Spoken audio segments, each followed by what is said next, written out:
Aputasojen tekeminen. Oli kyseessä sitten yksinkertainen perusosa tai monimuotoinen design-osa, aputasoja täytyy useasti generoida luonnostasoja tai kokoonpanojen liitoksia varten.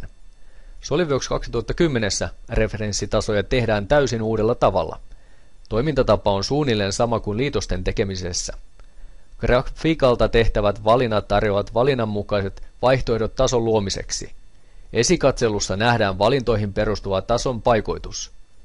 Uusi aputaso voidaan nyt esimerkiksi tehdä valiten 2 akselia tai särmää.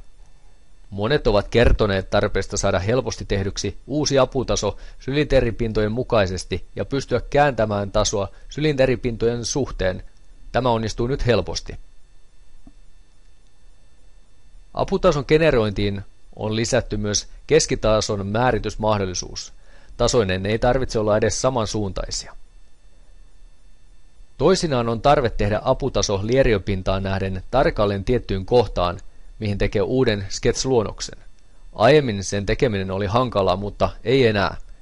Uudet toiminnallisuudet mahdollistivat nopeamman ja helpomman tavan tehdä aputasoja.